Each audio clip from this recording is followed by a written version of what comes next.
Amados hermanos, en la bendita fe de Cristo Jesús, paz a vosotros, hermanos. Les vamos a iniciar en esta tarde el estudio de la palabra de nuestro Dios y vamos a titular a esta plática Comprometidos con el servicio. Ese es el tema del día de hoy, porque hoy vamos a analizar lo importante, mis amados hermanos, que es iniciar un proyecto, una actividad, una relación, pero con una actitud de compromiso. Es muy importante. Quiero iniciar leyendo lo que Jesucristo daba testimonio en el Evangelio de San Lucas, capítulo número 9, versículo número 62. Fíjense qué palabras tan importantes del Hijo de Dios. Y Jesús le dijo: ninguno que poniendo su mano al arado mira atrás es apto para el reino de Dios. Jesucristo fue claro, no dio opción. Ninguno, nadie, absolutamente nadie, que ponga su mano en el arado y mire hacia atrás, podrá entrar en el reino de los cielos. Y es que, mis amados hermanos, cuando nosotros iniciamos una actividad, ponemos la mano en el arado en sentido figurado, ya no hay marcha atrás. Si, por ejemplo, iniciamos una relación de matrimonio, ponemos la mano en el arado, ya no podemos dar marcha atrás. Si iniciamos una relación laboral, también tenemos que dar lo mejor de nosotros en cada ámbito de nuestra vida. Y aquí la pregunta es, ¿por qué Jesucristo utiliza esta figura del arado? Porque nos quiere dar a entender una enseñanza muy importante. Miren, mis amados hermanos, en alguna ocasión un hermano me platicó algo que yo quiero comentar con ustedes. Esto sucedió en el estado de Hidalgo. Allá en el estado de Hidalgo, en Ixmiquilpan, Hidalgo, a un hermano lo mandaron de rol de fin de mes. Y el hermano pues predicó, pasó un sábado normal, se quedó ahí en la casa de oración y el día domingo, antes de irse ya para su casa, fue a buscar al hermano, al propietario de la casa, pero su esposa le dijo que estaba trabajando en el campo. Él lo fue a buscar para despedirlo y resulta que estaba en el arado precisamente. Cuando el hermano regresa, le dice el que estaba trabajando el campo al obrero que acudió a esa localidad: hermano, antes de que se vaya quiero que viva esta experiencia. Ponga su mano en el arado y haga el surco. No, hermano, pues es que yo no soy de campo. Yo la verdad nunca he hecho pues esta actividad. Nunca he puesto mis manos en el arado y pues seguramente el surco me va a quedar muy chueco. Hermano, hágalo. No, hermano, pero es que hágalo, no pasa nada. Si queda chueco, lo enderezamos, no pasa nada. Bueno, está bien, quiero vivir la experiencia. El hermano pone sus manos en el arado y su mirada hacia abajo. Empieza a caminar. Pero en todo el trayecto, su mirada iba abajo, según él, para que el surco saliera derechito. Por eso es que su mirada iba abajo. Resulta que al llegar al final del terreno, se paran los bueyes y él voltea para ver cómo había hecho el surco, y en lugar de que el surco fuera recto, el surco iba así. Y el hermano se regresa muy triste y le dice: hermano, le dije que yo nunca había agarrado un arado, mire cómo quedó el surco, ya le eché a perder su trabajo. No, a ver, venga. Va por el arado el hermano, le dice: tómelo nuevamente. No, hermano, pero es que mire, pues es su trabajo y yo le estoy echando a perder. Tómelo, no pasa nada.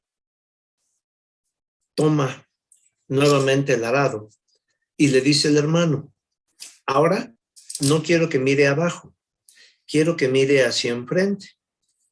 Tome como referencia ese árbol. Había un árbol al final del terreno. Tome como referencia ese árbol. Sus ojos fijos en el árbol. Empiece a caminar, pero no pierda de vista el árbol. Usted no mire abajo, no mire a los lados, no mire hacia atrás, porque va a ser peor. Usted mire hacia adelante y no pierda de vista el árbol y trate de llegar en línea recta al árbol. Me platicó el hermano que efectivamente pone sus manos en el arado, empieza a caminar, los bueyes van jalando, él no pierde de vista el árbol para nada y al final, con miedo, voltea. Cierto, el surco no estaba 100% en línea recta, pero el surco estaba considerablemente mejor que en el primer intento. El hermano regresa corriendo, muy contento. Mire, hermano, mire. Así es. ¿Sabes dónde está el secreto? El secreto está en mirar siempre adelante. El secreto está en fijarse un objetivo y no desviar la vista de él. Porque en el momento en que usted se distrae mirando abajo, mirando a los lados y peor aún, mirando atrás, en ese momento el surco va a estropearse. El hermano llegó muy emocionado, me platicó la experiencia y a mí se me quedó grabado. Y es cierto, cuando Jesucristo dice, ninguno, absolutamente ninguno, que poniendo su mano en el arado, mira hacia atrás, es apto para el reino de Dios. Nosotros como hijos de Dios tenemos que mirar siempre adelante. Nuestros ojos, nuestra mirada, debe de estar siempre en un punto de referencia y no desviarnos de él, para que no nos suceda lo que le pasó al hermano y lo que podría pasarnos a cualquiera de nosotros si, teniendo ya las manos en el arado, desviáramos nuestra mirada por alguna razón. Dice el apóstol que escribió la epístola a los Hebreos. Vamos a ver lo que dice el escritor en este versículo sagrado. Y nos dice así, capítulo número, este versículo es bien importante, capítulo 12, Hebreos capítulo número 12, vamos a ver su versículo 2. Dice así la palabra de nuestro Dios. Puestos los ojos en el autor y consumador de la fe, en Jesús, el cual, habiéndole sido propuesto gozo, sufrió la cruz, menospreciando la vergüenza, y sentóse a la diestra del trono de Dios. El versículo es claro, puestos los ojos en el autor y consumador de la fe. En este camino hacia la vida eterna, nosotros no podemos desviarnos, mis amados hermanos. No podemos mirar atrás. En la lección que veíamos hoy, el pueblo de Israel iba hacia enfrente, su cuerpo iba hacia enfrente, hacia Canaán, pero sus pensamientos y su espíritu iban hacia atrás. Su cuerpo iba avanzando, pero su mente decía, nos acordamos de los melones, del pescado, de los puerros, nos acordamos de tantas cosas que dejamos en el pasado. Y el hecho de que su cuerpo fuera hacia adelante y su mente fuera hacia atrás, los llevó a perder de vista el objetivo y a no entrar en la vida eterna. Quedaron postrados en el desierto. ¿La razón? La que les estoy comentando. Mirar hacia atrás. Nosotros, si hemos puesto la mano en el arado, si hemos puesto la mano en las Sagradas Escrituras con el propósito de llegar a la vida eterna, no podemos darnos el lujo de mirar hacia atrás. No podemos darnos el lujo, amados hermanos, de distraernos. Si el objetivo es la vida eterna, tengo que luchar por ella. Dice el apóstol Pablo a los romanos. Y ahorita vamos a regresar a Hebreos. Nada más quiero, con un versículo, que corroboremos cuál es el objetivo de Dios para nosotros. Dice Romanos capítulo 6, versículo número 22.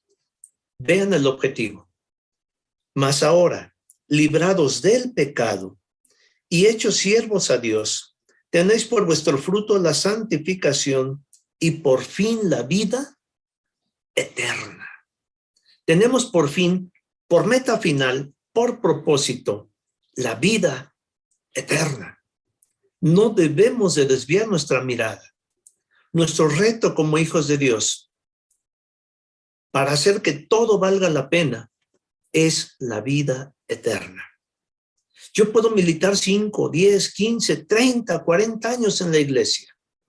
Y si al final no logro obtener la vida eterna, tiempo perdido. Porque la meta final del Hijo de Dios es obtener la vida eterna. Vamos a regresar a lo que dice Hebreos capítulo 12, versículo número 2. Porque nuestro Señor Jesucristo tenía muy claro el objetivo. Él sabía que iba a morir, pero también sabía que iba a resucitar. Dice el 12:2 nuevamente de Hebreos, puestos los ojos en el autor y consumador de la fe, en Jesús, el cual, habiéndole sido propuesto gozo, sufrió la cruz. A él se le había propuesto el estar gozoso, el estar contento. Él tenía en su corazón el estar feliz, pero dice el versículo que sufrió la cruz. Él deseaba y anhelaba ser feliz, pero al final terminó sufriendo. Sin embargo, y esa es la parte interesante, vean lo que dice el versículo, menospreciando la vergüenza. Es decir, haciendo a un lado el dolor, haciendo a un lado la vergüenza, haciendo a un lado la tristeza que pudo haber tenido. La menospreció, porque él se había propuesto en su mente tener gozo.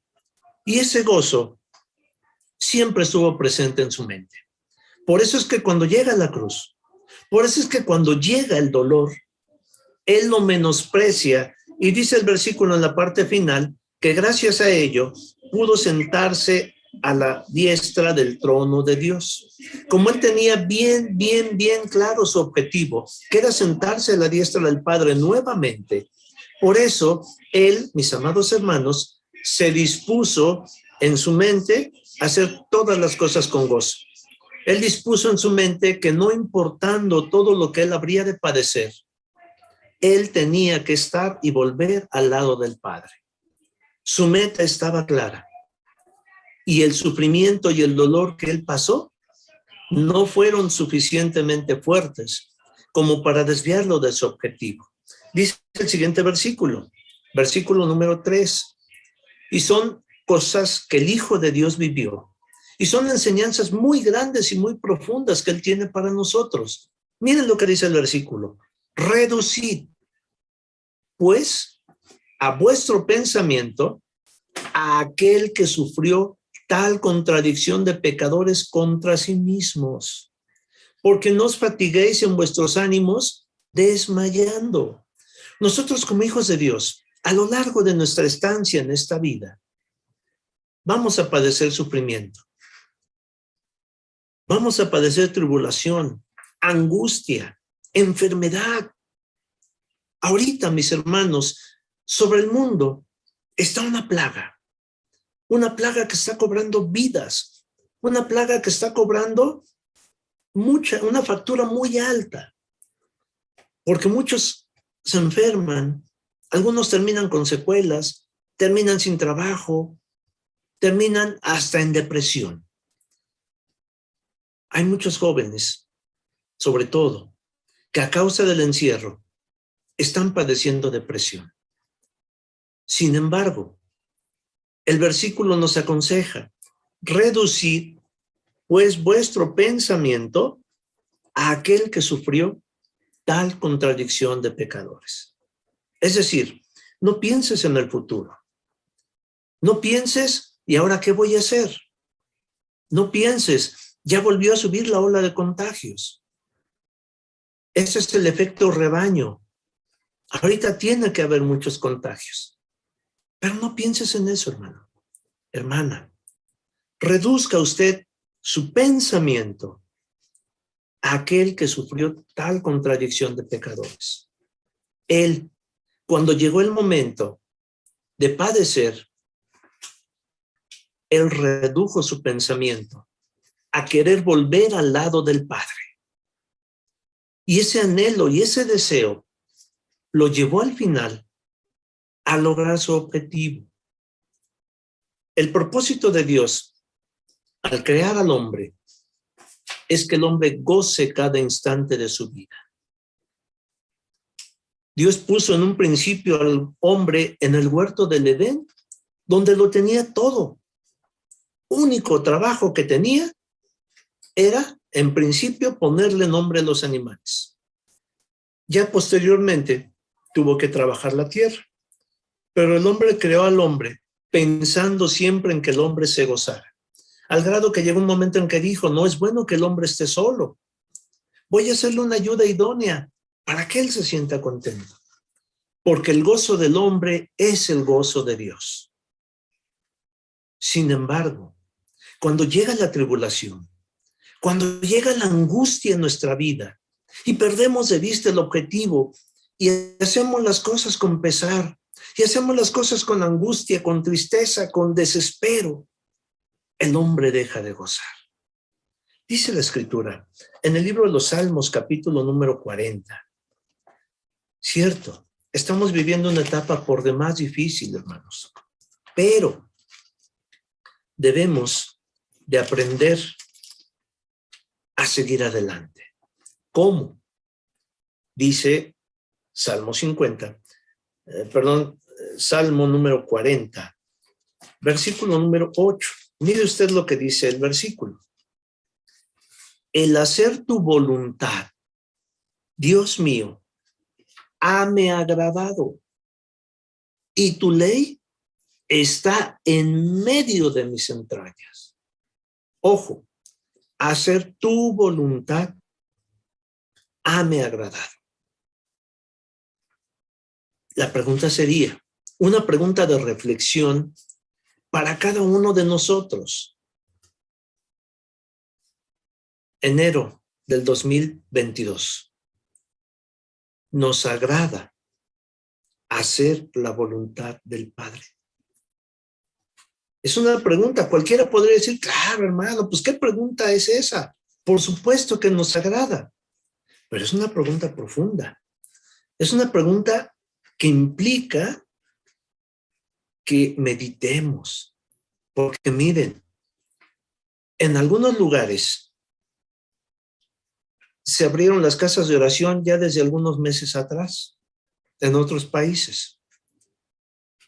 Y las casas de oración estaban abiertas, pero vacías. ¿Por qué? Pues es que los hermanos se acostumbraron de alguna manera a estar en su zona de confort. Los hermanos se acostumbraron a levantarse tarde, a no tener que vestirse de manera presentable. Se acostumbraron incluso a estar desayunando mientras estaba la predicación. Se acostumbraron tal vez a no tener que estarse parando al momento de cantar. Se acostumbraron, como no había nadie que pasara con el alfolí, a no dar su diezmo. Se acostumbraron incluso a ver el culto acostados en el sillón.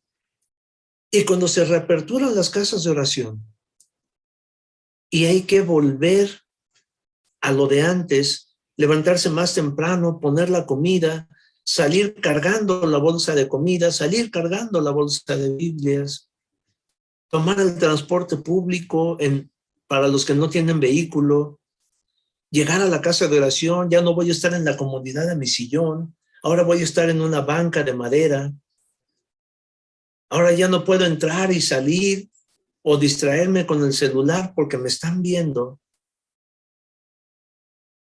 ¿Cuál fue el resultado? Hablo en otros lugares. Muchos hermanos no regresaron a la casa de oración. Siguen las transmisiones de los cultos, ¿sí? Pero la pregunta sería, ¿cómo? Porque el rey David dijo, el hacer tu voluntad, Dios mío, me agradado. Y parte de la voluntad del Creador es que en el lugar que nuestro Dios ha escogido, allá llevemos nuestros presentes, nuestros sacrificios, nuestros diezmos.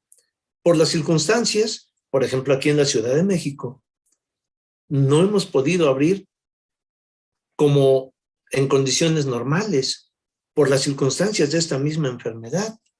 Pero ¿qué va a pasar el día? Porque va a suceder con el favor de Dios en que ya tengamos la libertad, porque ya desapareció este virus, de poder regresar a las casas de oración. La pregunta sería, ¿qué tan comprometido estoy con el servicio a Dios? Porque ese es el título del tema. Comprometidos con el servicio a Dios. ¿Qué tan comprometidos estamos con Dios, con la familia, con nosotros mismos? Supe de algunos hermanos incluso que en este periodo de pandemia empezaron a trabajar en sábado. ¿Qué tan comprometidos estamos? Esa es la pregunta de reflexión, que pudiera tener una respuesta hasta lógica, pues mucho, hermano, pero es un llamado para que meditemos y siempre demos lo mejor de nosotros a Dios. Porque el versículo dice, hacer tu voluntad, Dios mío, me agradado. Estoy contento por hacer tu voluntad. Y si tu voluntad es que yo tenga que acudir a la casa de oración, y si tu voluntad es que yo tenga que estar todos los sábados de tarde a tarde, si tu voluntad es que yo tenga que diezmar, si tu voluntad es que yo tenga que participar, si tu voluntad es que yo tenga que traer puesto el cubrebocas por protección mía y de los demás, estoy contento. David decía, el hacer tu voluntad me agrada.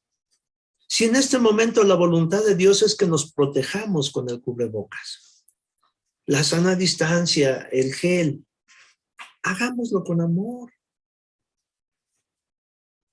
Esto tiene que agradarnos, porque si yo estoy comprometido con servirle a Dios, voy a hacer lo que sea con tal de cumplir. La segunda parte del versículo dice, y tu ley está en medio de mis entrañas. Otras versiones dicen, tu ley está en mi corazón. Otras versiones dicen, tu ley lo llena todo. La pregunta sería, ¿qué es lo que está llenando en este momento nuestra mente y nuestro corazón? ¿Qué es lo que está llenándolo? Si es la ley de Dios, alabado sea el Señor. Si son los temores, porque creció la ola de contagios. Si es la incertidumbre, porque ¿y ahora qué voy a hacer? Estamos en peligro, estamos en problemas. Lo que debe llenar nuestra mente, nuestro corazón, es la ley de nuestro Dios. Es el hacer su voluntad. Es el confiar en el Santo de Israel. Porque eso es lo que va a traer paz, bendición, dicha y gozo a mi vida. Dice la palabra de nuestro Dios en la 2 de Corintios, capítulo número 8. Nosotros, mis amados hermanos, normalmente somos hombres y mujeres que somos muy dados a hacer planes, a hacer proyectos. Lamentablemente, en muchas ocasiones, los proyectos se llegan a quedar a medias por diferentes circunstancias. Y la Escritura nos enseña, si estás comprometido con el servicio y tienes planes para servir, tienes que cumplirlos, sin importar las circunstancias. El apóstol Pablo, por ejemplo, es un hombre al cual el Espíritu le reveló que él iba a sufrir muchas cosas. Lo podemos constatar en el libro de los Hechos. Lo vamos a leer un poquito más adelante para que no sea solamente mi palabra. Es más, vamos a verlo de una vez. Ahorita regresamos a la 2 de Corintios. Dice el apóstol Pablo lo siguiente.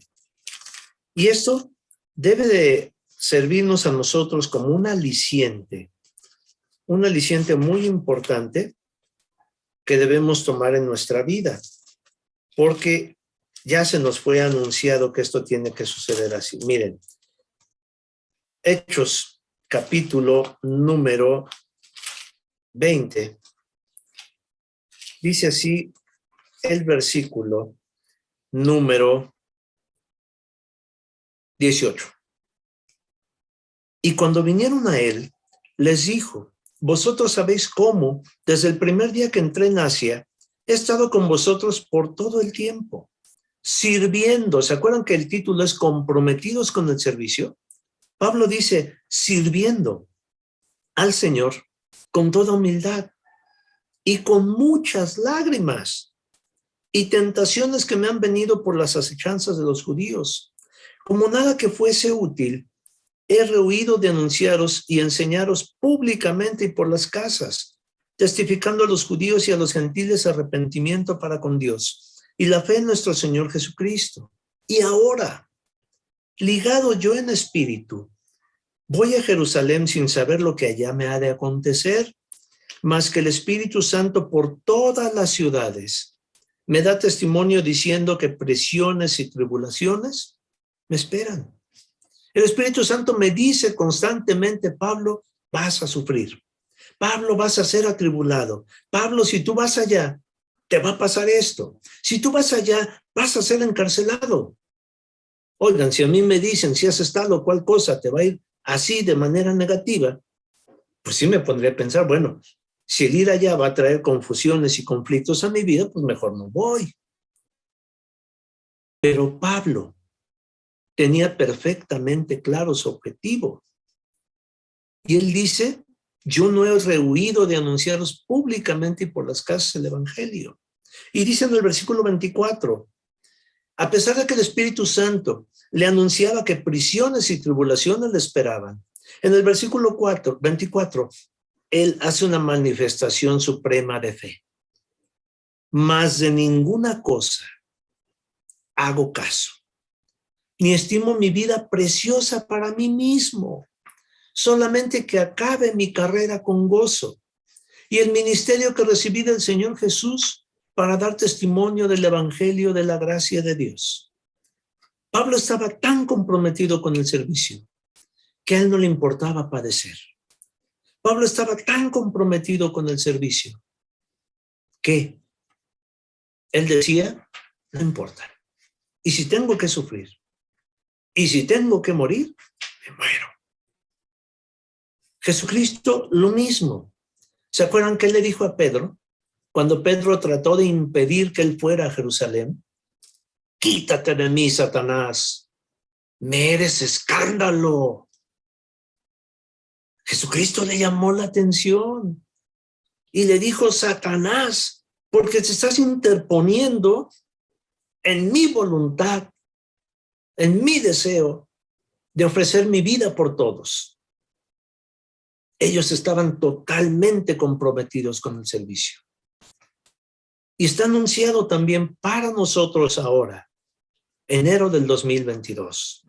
Está anunciado lo siguiente. Hechos capítulo 14, versículo 22. Así como Pablo andaba en Antioquía, confirmando los ánimos de muchos. Así estas palabras llegan hasta hoy. Dice 14:22 de Hechos, confirmando los ánimos de los discípulos, exhortándoles a que permaneciesen en la fe y que es menester que por muchas tribulaciones entremos en el reino de Dios. Está anunciado que por muchas tribulaciones tenemos que entrar en el reino de Dios. Por esta razón, amados hermanos, debemos de mentalizarnos que la situación es difícil, sí. Que el nivel de contagios, sí. Que la maldad, la falta de trabajo, sí. Pero si ya nos planteamos un objetivo y el objetivo fue obtener la vida eterna, no podemos dar marcha atrás. Porque dice el versículo que les había mencionado hace rato, 2 Corintios, capítulo número 8. El apóstol Pablo exhortaba a la iglesia de Corinto de la siguiente manera. Y es también un exhorto que llega hasta nuestros días. 8:11 de 2 Corintios. Ahora pues, llevad también a cabo el hecho. Es decir, termina lo que empiezas. Lleva a cabo acción, trabajo, constancia, perseverancia. Termínalo. Lleva a cabo el hecho, para que como estuviste pronto a querer, así también lo estéis en cumplir conforme a lo que tenéis. Y este versículo es importantísimo. Fíjese usted, lleva a cabo el hecho. Termina lo que empieces. Y dice el versículo, como estuviste pronto a querer. Cuando se nos habló de las promesas de Dios, cuando se nos habló de obtener bendiciones, cuando se nos habló de una vida eterna y de estar en comunión con el Padre y a través del bautizo recibir bendiciones, ¿qué dijimos? Heme aquí, yo quiero lograr las bendiciones, yo quiero tener la vida eterna, yo quiero reinar con Jesucristo. Así como estuviste pronto a querer, así tienes que estarlo para cumplir, hermano, hermana. ¿Por qué? Porque la situación se está complicando. Pero esto no es nuevo. Jesucristo lo dijo allá en el Evangelio de San Mateo. Desde los días de Juan el Bautista hasta ahora, el reino de los cielos se hace fuerza y solamente los valientes lo arrebatan. Cada día que pase va a ser más difícil la entrada al reino. Pero tengo que llevar a cabo el hecho. Y esa promesa que yo le hice a Dios en mi bautizo, porque yo creo que todos en el bautismo hicimos la promesa, Padre, a partir de ahora somos tú y yo. A partir de ahora soy tu hijo y mi relación va a ser muy estrecha. Yo creo que todos, palabras más, palabras menos, cuando hicimos el compromiso del bautismo, estuvimos prontos a querer. Y la parte final del versículo me llama la atención, porque en la Escritura cada palabra es importante. Mire usted la parte final del versículo. Lleva también a cabo el hecho, para que como estuvisteis prontos a querer, así también lo estéis en cumplir, pero vea la última línea, conforme a lo que tenéis. Tienes que estar dispuesto a cumplir conforme a lo que tenéis. Ahorita ya no tenemos lo mismo que teníamos antes. Antes teníamos la libertad de entrar, salir, subir, bajar. Teníamos esa libertad. Antes teníamos la libertad de cantar sin el cubrebocas. Antes teníamos la libertad de salir a la hora que fuera. Ahorita no. Ahorita no tenemos la libertad de salir libremente de casa. Salimos para lo necesario. Ahorita no tenemos la libertad de acudir a la casa de oración sin el uso de un cubrebocas. ¿Es difícil? Sí. ¿Se cansa uno? Por supuesto. Llega un momento en que se empieza incluso la respiración, empieza a fallar un poquito porque todo el día traer el cubrebocas es difícil. Pero el versículo es claro. Así como estuviste pronto a querer, así tienes que estar pronto en cumplir conforme a lo que tenéis. Ahorita no tienes libertad de salir y entrar.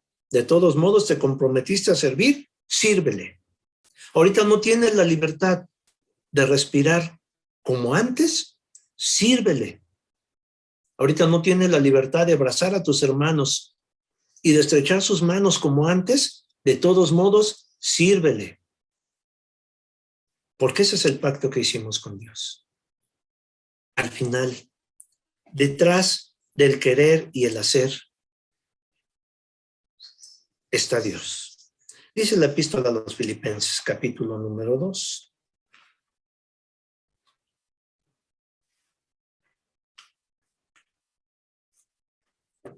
Versículo número 13. Fíjense lo que dice Filipenses 2:13. porque Dios es Dios el que en vosotros obra. Es decir, detrás de nosotros está Dios. Y Dios obra así el querer como el hacer por su buena voluntad. Ojo, Dios es el que obra el querer y el hacer porque Él tiene buena voluntad. Dios tiene el buen deseo de que usted y yo, amado hermano, hermana, podamos cumplir con nuestro propósito inicial, que es obtener la vida eterna. Él quiere que lo hagamos. Él puede obrar en nosotros porque Él tiene la buena voluntad. Aquí el problema no es Él. Aquí el problema somos nosotros. Porque ya leímos que Él tiene la buena voluntad. La pregunta es, ¿y yo tengo la buena voluntad? Esa sería la pregunta en este tiempo. Vamos a regresar a 2 Corintios 8, pero ahora vamos a leer el siguiente versículo. Repito, Dios tiene la buena voluntad y Él puede llevar nuestro querer a hacer. El problema no está en Él.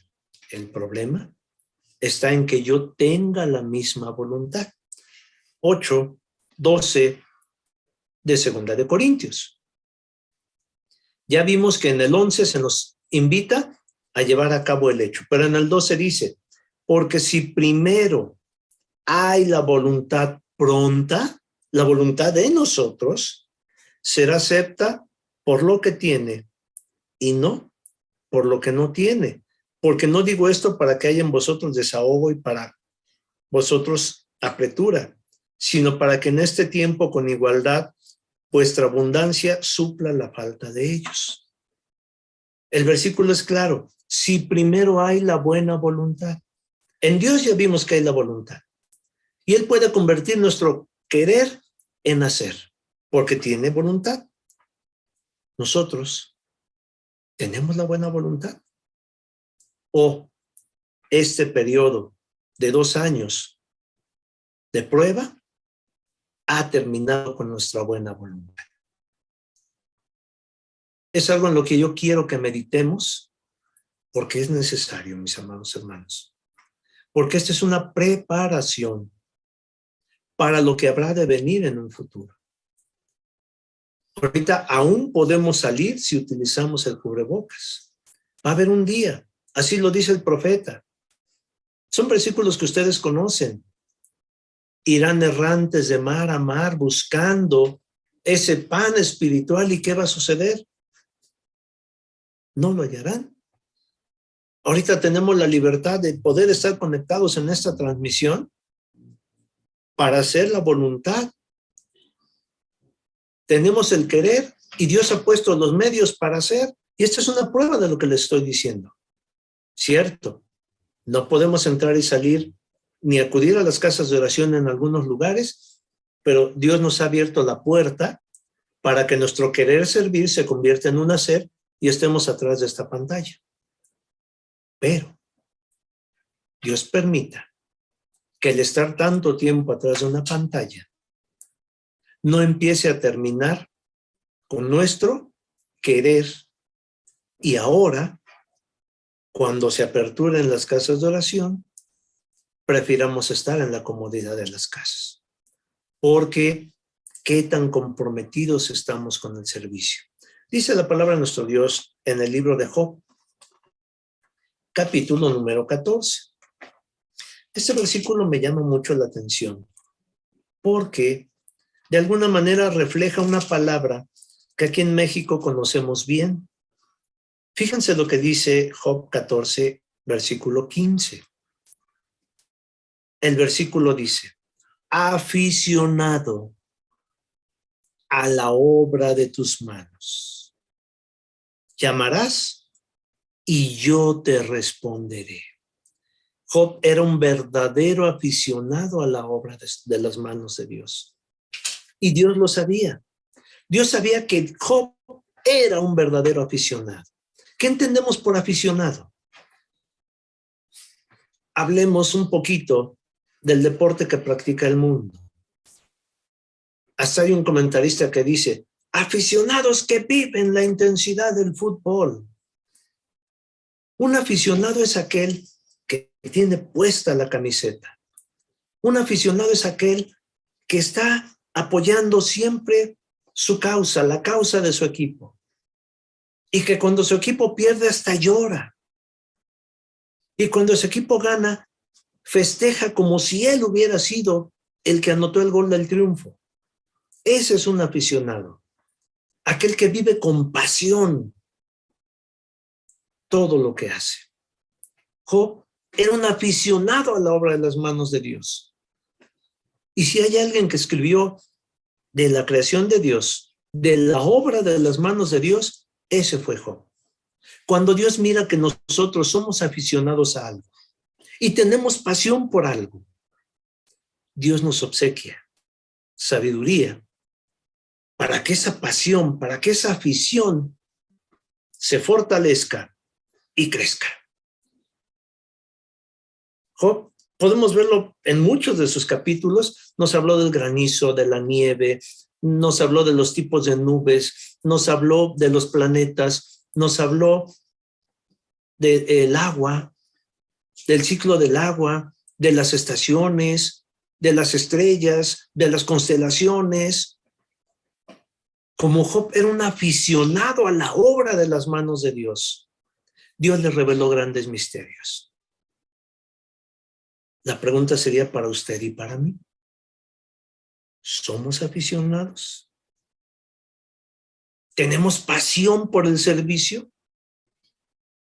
Si somos apasionados por el servicio de Dios, Dios nos va a regalar grandes cosas. Y Dios nos va a sustentar y nos va a hacer comprender grandes maravillas. Pero tenemos que convertirnos en apasionados. Un apasionado sigue a su equipo, aunque sea en otro estado. Cuando juega la selección mexicana hay personas que no tienen dinero porque se van a Europa, ahorran y se van a Europa con tal de ver jugar a la selección. Nosotros, qué tan apasionados, qué tan comprometidos, qué tan aficionados somos al servicio a Dios. Si somos aficionados, vamos a hacer lo que sea y vamos a ir a donde sea y en las condiciones que sea. Vamos a servirle a Dios.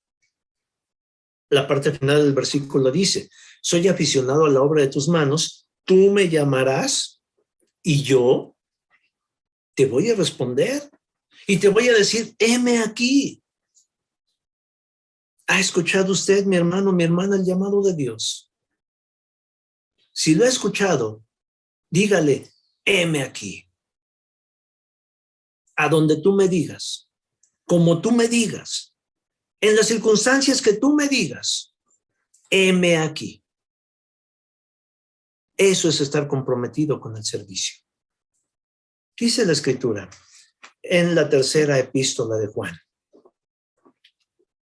Hoy, mis amados hermanos, Dios nos necesita.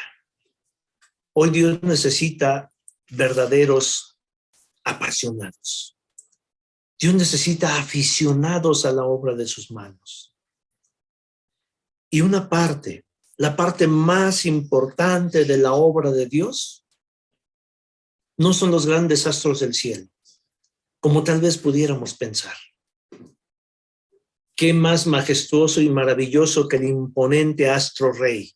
Hasta su nombre lo dice, astro rey. Qué cosa más sorprendente que la fusión nuclear adentro del Sol. ¿Qué es el ser humano comparado al astro rey? Bueno, ya no el astro rey, la luna. ¿Qué digo la luna? Una estrella. ¿Qué somos comparados a una estrella? El rey David lo dijo ahí en el Salmo capítulo número 8. Cuando veo los cielos, obra de tus manos, la luna, las estrellas que tú formaste, digo, ¿qué es el hombre para que tengas él memoria? ¿Qué es el Hijo del Hombre para que lo visites? No somos nada comparados con una imponente montaña, con un cedro del Líbano. No somos nada, pero a la vez Lo dice el mismo Salmo, capítulo número 8. Le has hecho poco menor que los ángeles. Lo coronaste de gloria, de honra. Lo hiciste enseñorear sobre toda la obra de tus manos. No somos nada, pero a la vez lo somos todo. Dios es un aficionado a su creación. Y en este sentido, si yo estoy comprometido con el servicio, y si estoy viendo que la máxima creación de Dios aquí en la tierra, hablo aquí en la tierra, porque obviamente la máxima creación de Dios pues es Jesucristo, pero estoy hablando aquí en la tierra, aquí en el planeta. Si la máxima creación de Dios aquí en el planeta es el ser humano, y yo soy aficionado a la obra de Dios, y yo estoy comprometido con el servicio, y le sirvo a la máxima creación de Dios aquí en la tierra, ¿cuál creen que va a ser el resultado? ¿Cómo va a ser mi relación con el Santo de Israel, creador del universo? Va a ser algo maravilloso. Por eso dice la tercera de Juan, en su capítulo único, versículos 5 y 6. Mire usted, amado, fielmente haces todo lo que haces para con los hermanos y con los extranjeros. Así lo dice la tercera de Juan 1:5. Fielmente haces todo lo que haces, no solamente para con tus hermanos, incluso con los extranjeros. ¿Qué hacía Juan, el anciano mayor, el anciano amado? ¿Qué haría en relación a sus hermanos? Lo podemos leer un poquito antes, verso 2. Amado, yo deseo que tú seas prosperado en todas cosas y que tengas salud, así como tu alma está en prosperidad. Su alma estaba en prosperidad. Maravilloso.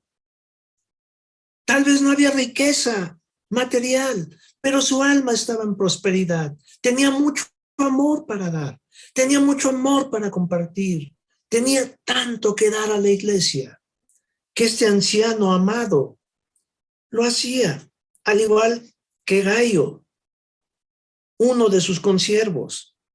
Lo dice el versículo 1. Y en el versículo 3 dice, ciertamente me gocé mucho cuando vinieron los hermanos y dieron testimonio de tu verdad, así como tú andas en la verdad. Tanto Gayo como Juan amaban la verdad de Dios. No tengo yo mayor gozo que que el oír que tus hijos andan en la verdad. Gracias a tu trabajo de amor, a tu esfuerzo, a tu testimonio, a tu ejemplo, tus hijos andan en la verdad. Fielmente haces todo lo que haces para con los hermanos y para con los extranjeros. 6. Los cuales han dado testimonio de tu amor en presencia de la iglesia, a los cuales si ayudares como conviene según Dios, harás bien. En este tiempo, mis amados hermanos, Dios nos necesita para amar. En este tiempo, Dios necesita que mostremos lo que mostraba Gayo y lo que mostraba Juan. Un amor por sus hermanos a toda prueba. El versículo dice, fielmente haces todo lo que haces. Mira, ellos dan testimonio de tu amor en presencia de la iglesia. Donde quiera que vamos, Gayo hizo esto por nosotros, Juan hizo esto por nosotros. Gayo es un excelente hermano, siempre está al pendiente, siempre nos llama. No había llamadas, hermanos, pero siempre estaba al pendiente, siempre escribía cartas, siempre estaba al tanto de lo que sucedía en la iglesia. Por eso sus hermanos daban testimonio de ese amor. Y esto es lo que necesita hoy Dios de nosotros. Que si estamos comprometidos con el servicio, pongamos ese servicio en acción en este momento. ¿Por qué? Tenemos muchos enfermos. Hay un canto, no sé si ustedes lo conozcan, que dice, Déjenme acordarme, dice, hay tanta necesidad hoy aquí, el pueblo que se levanta es muy joven y necesita tan solo de ti. Este canto nos habla precisamente de eso. Hay mucha necesidad hoy aquí. Y Dios nos necesita. Dios necesita que como Gallo, que como Juan, que como Pablo, como Jesucristo, pongamos nuestro servicio a Dios y oremos por nuestros hermanos. Miren, dice la palabra de nuestro Dios, ahí en la segunda de Corintios, capítulo número 8. Hubo un momento que hubo una grande necesidad en Jerusalén. Y la iglesia de Macedonia hizo algo maravilloso por sus hermanos. Dice la segunda de Corintios 8:1. Asimismo, hermanos, os hacemos saber la gracia de Dios que ha sido dada a las iglesias de Macedonia. Ojo, la gracia de Dios que ha sido dada a las iglesias de Macedonia. Esto viene de Dios. 2, que en grande prueba de tribulación, la abundancia de su gozo y profunda pobreza abundaron en riquezas de su bondad. ¿Cómo se encontraba la iglesia de Macedonia? De acuerdo al versículo, estaban pasando grande prueba de tribulación. Y estaban angustiados por todo lo que estaba sucediendo en Macedonia. El versículo lo pone así, lo tienen en pantalla. Grande. No era una prueba cualquiera. Era una grande prueba de tribulación.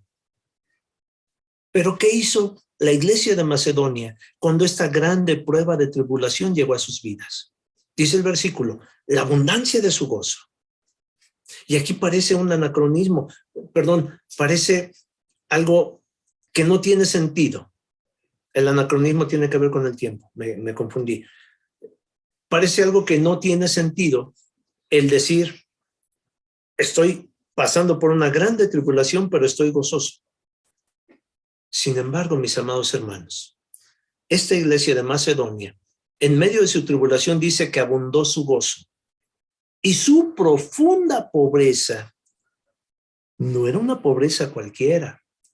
Repito, en la escritura cada palabra es importante y el versículo dice que estaban en profunda pobreza. ¿Quién de nosotros puede decir que ahorita está en profunda pobreza al grado que se ha quedado sin alimento? Yo creo que nadie, hermanos. Yo creo que aunque sea frijolitos, pero hemos tenido alimento. Sin embargo, la iglesia de Macedonia estaba en profunda pobreza. Y a pesar de estar en estas circunstancias tan críticas, dice que abundaron en riquezas de bondad. Yo no tengo dinero para mí, pero si mi hermano me necesita, aquí está. Siguiente versículo. 3. Pues de su grado, es decir, de voluntad, han dado conforme a sus fuerzas. Yo testifico, yo soy testigo, decía Pablo, que han dado no solamente conforme a sus fuerzas, aún sobre sus fuerzas. Es decir, la iglesia de Macedonia, mis amados hermanos, no dio solamente conforme a lo que tenían, porque ellos se pudieron haber justificado y pueden haber dicho, pues te doy una dracma porque no tengo más. Pero era tan grande su amor, era tan grande su compromiso con el servicio, que dentro de su extrema pobreza juntaron una grande colecta y se la dieron a Pablo para que se la llevara a sus hermanos que estaban necesitados. Dice el siguiente versículo, y consta que dice, aún sobre sus fuerzas. No dieron lo que les sobraba, dieron aún más. Dice el versículo 4, fíjense, pidiéndonos con muchos ruegos que aceptásemos la gracia. Pablo, al ver su extrema pobreza, ¿qué les decía? No, miren, no hay problema. Ustedes consérvenlo para ustedes. Nosotros los apóstoles vamos a ver cómo apoyamos allá a la iglesia. Pero ¿qué decían ellos? No, por favor, acepten este apoyo, acepten esta ayuda. Aquí dice que aceptasen la gracia. Otras versiones lo traducen como privilegio. Aunque estoy en extrema pobreza, si mi hermano me necesita, heme aquí. Es un privilegio deshacerme de lo que es mío, aún dentro de mi extrema pobreza, por dárselo a mi hermano. Es un privilegio. Así que Pablo, acepta este privilegio. No me quites el derecho de ayudar a mis hermanos. Y luego dice, y la comunicación, la participación. Déjame participar. Si mis hermanos me necesitan, déjame participar del servicio para los santos. Hermanos, yo quiero decirles en esta tarde que nuestros hermanos nos necesitan. Muchos hermanos, familias completas, así se los digo, familias completas están pasando por tribulación. Han sido tocadas por este virus, pero hagámosle sentir que no están solos. Comprometámonos con el servicio a Dios y unámonos en oración por ellos. Eso es lo que les quiero decir en esta mañana. Si estamos comprometidos con el servicio a Dios, estamos comprometidos con nuestros hermanos. Y si estamos comprometidos con nuestros hermanos, vamos a unirnos en oración por ellos. Tenemos grandes ejemplos en la palabra de nuestro Dios, que cuando el pueblo se unía, cosas grandes y maravillosas sucedían. Y hoy, nuestros hermanos nos necesitan. Hoy por ellos, mañana tal vez por nosotros, porque no estamos exentos. Pero si ahorita nos unimos en oración, por todos los enfermos, Dios puede tener misericordia de ellos. Así que yo los invito en el nombre de Jesucristo a unirnos hoy más que nunca, a mostrar esa fe, ese amor por nuestros hermanos. Porque en la Escritura tenemos varios ejemplos de hombres, incluso de mujeres, que estuvieron dispuestos a dar su vida por sus hermanos. Una de ellas, la reina Esther. ¿Se acuerdan de sus palabras? Está bien, voy a entrar al rey, aunque no me toca. Todo por tratar de interceder por mi amado pueblo, por mis hermanos. Y dice unas palabras impactantes. Y si perezco, que perezca. Pero si arriesgando mi vida puedo salvarla de mis hermanos, heme aquí. Hoy deben de resonar en nuestra mente esas palabras de Jesucristo, plasmadas en el Evangelio de San Juan capítulo 15. Nadie tiene mayor amor que este, que ponga alguno su vida por sus amigos. Y también lo dijo Jesucristo, las palabras que yo os he hablado son espíritu y son vida. Yo los invito a que demos vida. Y no estoy hablando de donar sangre, aunque cuando sea necesario y si estamos en condiciones, sería bueno que lo hiciéramos. Cuando digo de demos vida, me refiero, hagamos oración por nuestros hermanos. La oración del justo, obrando eficazmente, puede mucho, lo dice el apóstol. Así que si de todos nosotros algún justo existe y ora a Dios en unidad con todos, lograremos que las cosas sucedan y estaremos dando vida. Dice el libro de Eclesiastés, que todos nosotros conocemos, mejores son dos que uno, porque si uno cayere, su compañero lo levantará. El apóstol Pablo es un hombre que dio muchas cosas por la iglesia. Él lo externa en la epístola a los Filipenses, capítulo 3, versículos 7 y 8. Son versículos que todos conocemos. Vamos a leerlo. No quiero hablar de mí mismo, para ir cerrando ya la idea. Dice el apóstol Pablo a los Filipenses, capítulo 3, versículo 7. Vean qué hermosas palabras. Pero las cosas que para mí eran ganancias, como el hacer tiendas, lo cual era su oficio, él dejó de recibir una ganancia personal. Las cosas que para mí eran ganancias, él las reputado, él las considerado pérdidas por amor de Cristo. Y ciertamente aún considero todas las cosas pérdida por el eminente conocimiento de Cristo Jesús, mi Señor, por amor del cual lo he perdido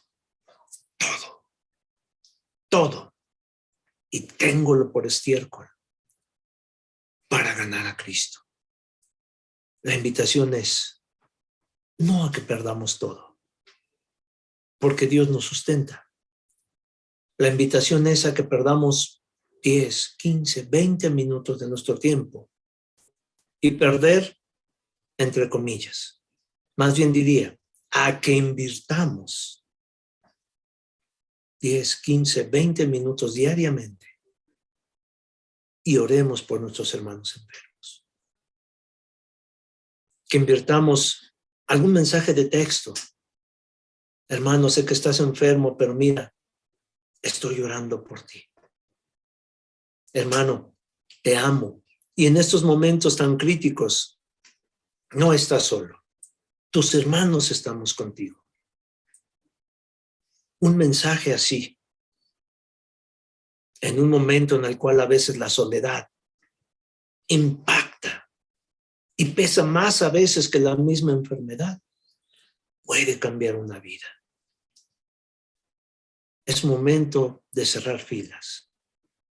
Es momento de acordarnos de nuestros hermanos. Es momento de brindarles la mano y decirle, hermano, vamos adelante. Así que, mis amados hermanos, comprometámonos con el servicio a Dios y grandes bendiciones llegarán a nuestra vida. Les deseo de todo corazón que el ángel protector de nuestro Dios los cuide y los proteja en todo momento. Y les mando un abrazo fraternal. Paz a vosotros, hermanos.